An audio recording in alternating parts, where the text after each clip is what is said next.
آج امت میں غصہ چھوٹی چھوٹی بات پہ، چھوٹے چھوٹے بچوں کو غصہ ہے، عورتوں کو بھی غصہ ہے۔ اگر شوہر کبھی غصے میں ہو تو عورتیں اس سے زیادہ غصے میں آتی ہیں، اور پھر اس کے بعد جھگڑا اتنا بڑھتا ہے کہ گلی بھر جاتی ہے۔ پھر اس کے بعد نوبت یہ آتی ہے کہ کبھی کبھی طلاق تک کی پوزیشن پہنچ جاتی ہے۔ میں گفتگو آگے بڑھانے سے عرض کروں، آج کل مردوں کی طرف سے عورتوں پر تو ظلم ہو ہی رہا ہے، لیکن جب سے کچھ قوانین ملک میں نئے آ گئے ہیں، ایسا لگتا ہے کہ جیسے عورتیں بے باک ہو گئی ہیں۔ بعض مقامات پر عورتیں بے باک ہو گئی ہیں، اور کچھ بے غیرت اور بے حیا لوگوں نے اب گویا کہ طلاق کو دھندا بنا لیا ہے۔ یعنی کہ ان کا حال یہ ہے کہ وہ یہاں نکاح کریں گے، پھر 6 مہینے بعد طلاق مانگیں گے، پھر کہیں نکاح کریں گے، پھر طلاق مانگیں گے، پھر کہیں نکاح کریں گے، پھر طلاق مانگیں گے۔ اللہ کے رسول صلی اللہ علیہ وآلہ وسلم فرماتے ہیں کہ جس نے طلاق طلب کیا اس عورت پر اللہ، اس کا رسول اور سارے فرشتے لعنت کرتے ہیں۔ طلاق طلب کرنے والی عورتوں پر آج کل یہ ہاتھوں کی مہندی بھی نہیں چھوٹتی اور عورتیں طلاق طلب کرتی ہیں۔ بلکہ ایک حدیث پاک جو کنز الامال شریف میں ہے، ہمارے لیے بہت عبرت ہے اس کے اندر۔ حضور علیہ السلام فرماتے ہیں عورت اگر کسی کے نکاح کے بندھن میں بندھ جائے تو اس کا یہ حق بھی نہیں ہے کہ وہ شوہر کی اجازت کے بغیر اپنے گھر سے نکلے، جب تک شوہر اجازت نہ دے۔ اگر اللہ کے رسول فرماتے ہیں شوہر کی اجازت کے بغیر وہ گھر سے نکلی تو اب جب تک وہ لوٹ کر نہیں آئے گی،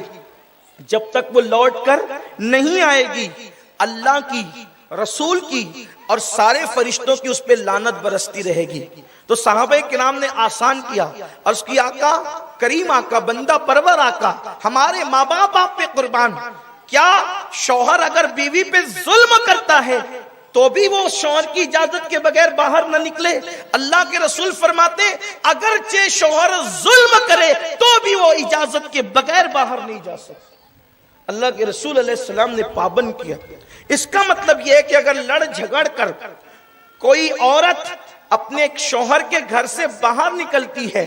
تو جب تک وہ لوٹ کر نہیں آئے گی، اب 10 دن ہو گئے، 15 دن ہو گئے، 50 دن ہو گئے، سال بھر ہو گئے، جب تک وہ لوٹ کر نہیں آئے گی اس پر مسلسل لعنت برستی رہے گی۔ وہ کھا رہی ہے تو لعنت برس رہی ہے، وہ پی رہی ہے تو لعنت برس رہی ہے، وہ بستر پر لیٹی ہے تو لعنت برس رہی ہے۔ اس کی وجہ یہ ہے کہ ہمارے یہاں لڑ کر جانے کا تصور نہیں ہے۔ ہمارے یہاں تصور یہ ہے کہ اگر لڑائی ہو جائے، جھگڑا ہو جائے تو اسی گھر میں رہو، اپنے ماں باپ کو بلاؤ، رشتہ دار کو بلاؤ، پنچوں کو بلاؤ، اور دونوں اپنا اپنا مقدمہ ان بڑوں کے پاس رکھیے۔ قرآن شریف کی آیتیں ہیں، قرآن مقدس کی آیتیں کہ ان تک رکھو، اور ان کا کام ہے، کن کا؟ ماں باپ کا کام ہے، بڑوں کا کام ہے کہ وہ ان کے درمیان صلح کرائے، صلح کی سوچے۔ یہ نہیں کہ باپ اور ماں اپنی بیٹی کو مزید پم بھرے کہ کوئی بات نہیں تجھے یہاں رہنے کی، ہم تجھے پال سکتے ہیں۔ پلتی تو چوٹیاں بھی ہیں، پلتے تو کتے بھی ہیں، پلتے تو انسان کے دروازے پہ کھڑے رہنے والی بکریاں بھی ہیں۔ بات روٹی کپڑا مکان کی نہیں ہے، بات عزت کے ساتھ بیٹی کے جینے کی ہے۔ عزت دار لوگوں کی شان یہ ہے کہ جن کی بیٹیاں نکاح کے بعد سرخ جوڑا پہن کر ماں کے گھر سے نکلتی ہے، ان شریف بیٹیوں کی علامت یہ ہے کہ وہ سفید جوڑا پہن کر جنازے کی ڈولی میں پھر شہر خموشہ کی طرف جاتی ہے۔ یہی نصیحت اسلام کی ہے۔ اللہ کے رسول صلی اللہ علیہ وآلہ وسلم نے ایک مرتبہ بی بی زہرا پاک سلام اللہ علیہا کو دیکھا کہ مولا کائنات مولا مرتضیٰ سے جو ہے وہ ناراضگی کا اظہار کر رہی ہے۔ اللہ کے رسول نے اپنی چہیتی بیٹی جس کے لیے فرمایا فاطمہ تو بدا تو ملنی، فاطمہ میرے جگر کا ٹکڑا ہے، وہ شان والی بیٹی جس کو حضور نے اتنی شان عطا کی کہ جب وہ قیامت میں پل صراط سے گزرے گی تو اللہ کا منادی کہے گا اے محشر والو گردنوں کو جھکا لو، نبی کی بیٹی فاطمہ پل صراط سے گزر رہی ہے تو پورا محشر اپنی گردن کو جھکا لے گا۔ 70,000 حوروں نبی کی بیٹی پلسرات سے گزر جائے گی، اس شان والی بیٹی اور شہزادی کو، اس شان والی شہزادی سے حضور نے کہا تھا فاطمہ اگر تیرا اس حالت میں انتقال ہو گیا کہ تیرا شوہر تجھ سے ناراض ہے تو قیامت کے دن تو مجھ سے ملاقات نہیں کر سکے گی، تو میری زیارت نہیں کر سکے گی، میں تجھ سے ملاقات نہیں کروں گا اگر تیرا شوہر تجھ سے ناراض ہے تو۔ آپ بتائیں کہ یہ کنڈیشن لگا دی گئی کہ نبی کی بیٹی کا شوہر ان سے ناراض ہے، حضور کہتے ہیں مجھ سے مت ملنا قیامت میں۔ اور زندگی کا بھروسہ کیا ہے؟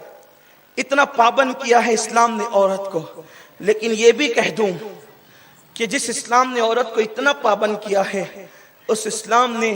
مردوں کو بھی اتنا پابند کیا ہے کہ اللہ کے رسول علیہ السلام فرماتے ہیں تم میں سب سے اچھا وہ ہے۔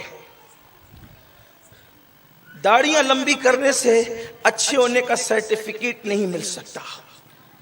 ہاتھوں میں 24 گھنٹہ تسبیحاں رکھنے سے بھی اچھے ہونے کا سرٹیفکیٹ نہیں مل سکتا، ٹوپیاں خوبصورت پہن لینے سے بھی اچھے ہونے کی سند نہیں مل سکتی۔ اللہ کے رسول علیہ السلام نے اچھے مومن کی جو سند دی ہے یہ کہہ کر آقا کریم رؤوف الرحیم صلی اللہ علیہ وآلہ وسلم فرماتے ہیں تم میں سب سے بہترین وہ ہے جو اپنے گھر والوں کے ساتھ اچھا ہے، اور پھر کہتے ہیں میں تم سب میں اچھا ہوں اس لیے کہ میں تم سب میں اپنی بیویوں کے ساتھ سب سے اچھا سلوک کرتا ہوں۔ امہات المومنین کہتی ہے حضور نے اپنی پوری زندگی کسی بیوی کو ڈانٹا تک نہیں، کبھی نہیں ڈانٹا حضور نے اپنی ذات کے لیے۔ ہمیں کیا، حضور علیہ السلام نے اپنی ذات کے لیے کبھی اپنے نوکروں کو بھی نہیں ڈانٹا، کبھی خادموں کو بھی نہیں ڈانٹا، یہ حضور علیہ السلام کی زندگی ہے۔ لیکن عرض یہ کر رہا تھا کہ غصہ بڑا خطرناک ہے۔ آج کل کے نوجوان لڑکے یہ سوچ کر طلاق دیتے ہیں کہ دوسری تو ملنی ہے، ظلم عظیم ہے، ظلم۔ اللہ کے رسول علیہ الصلوۃ والتسلیم فرماتے ہیں دو لوگوں کو قدرت عذاب دینے میں جلدی کرتی ہے، سالن میں نمک زیادہ ہونے پہ بیوی کو مارنے والوں، طلاق کی دھمکیاں دینے والوں، جو وقت کا وعدہ کر کے گئی تھی اس سے تاخیر سے آنے پر ظلم کرنے والوں، بیویوں کو مارنے والوں۔ یہ اپنے نبی کا فرمان ہے صلی اللہ علیہ وآلہ وسلم۔ آقا کریم فرماتے ہیں اللہ دو لوگوں کو عذاب دینے میں بہت جلدی کرتا ہے، جبکہ وہ کہہ چکا ہے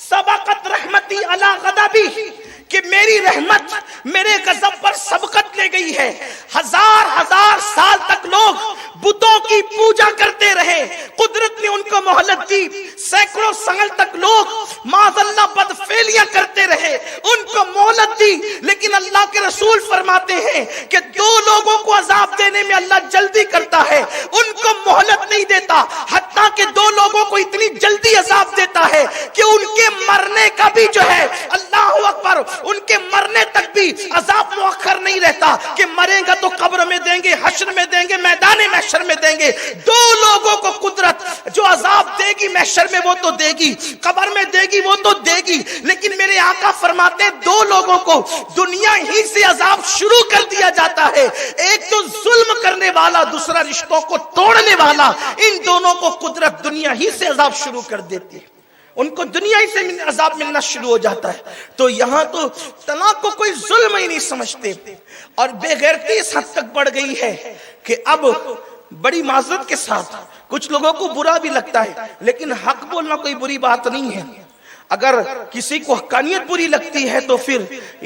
وہ یہ شعر اگرچہ غالب کا نہیں ہے لیکن لوگوں نے اس کو غالب کی طرف منسوب کر دیا ہے کہ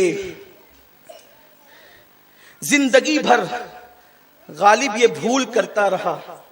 زندگی بھر غالب یہ بھول کرتا رہا، دھول چہرے پہ تھی اور آئینہ صاف کرتا رہا۔ غلطی سے ہماری پارلیمنٹ میں بھی کسی نے یہ شعر غالب کے سر ڈال دیا ہے، یعنی اتنا بھی لوگوں کو علم نہیں ہے کہ غالب کے شعر کیا ہے۔ غالب غالب ہے، غالب کہتے ہیں کہ میں غالب اس لیے ہوا کہ میرے باپ نے میرا نام اسد اللہ الغالب رکھا حضرت مولا علی کے نام کی نسبت سے، اسی لیے قدرت نے مجھے ہر جگہ غالب رکھا۔ اور یہ غالب وہ غالب ہے، جب تقویت الایمان کا مصنف امتناع نظیر پہ بکواسے کر رہا تھا، فضل خیرآبادی تحریر میں جواب دے رہے تھے نثر میں، اور غالب نظم میں جواب دے رہے تھے اس کا، اور غالب نے جو نظمیں لکھی ہے اس کے جواب پر وہ غالب کا حصہ ہے۔ میں غالب کے 2 مصروں کو ان کی نجات کے لیے کافی سمجھتا ہوں۔ کسی نے غالب سے کہا تھا غالب ذرا غزلیں لکھتے ہو، کبھی نبی کی نعت بھی تو لکھو، تو غالب 2 مصرے لکھ کر کے چپ ہو گئے اور کہتے ہیں غالب ثنائے خواجہ با یزداں گذاشتیم، غالب ثنائے خواجہ با یزداں گذاشتیم، ذات پاک مرتبہ دانے محمد است۔ غالب کہتے ہیں یہ نعت بیان کرنے کا معاملہ اللہ کے سپرد کر دو، کیونکہ اللہ سے زیادہ میرے آقا کو کوئی جانتا ہی نہیں، اور جو ان کو جان نہیں سکتا وہ ان کی شان کیا بیان کر سکتا۔ اسی کو میرے امام کہتے ہیں اے رضا خود صاحب قرآن ہے مداح حضور، تجھ سے کب ممکن ہے پھر مدحت رسول اللہ۔ سبحان اللہ سبحان اللہ، حق ہے سبحان اللہ۔ بہرحال یہ کہنے چلا تھا کہ کڑوا لگتا ہے لوگوں کو حق، دھول چہرے پہ ہے تو آپ چہرہ صاف کریں، آئینہ صاف نہیں کریں، اتنی بڑی بھول مت کیجیے آپ۔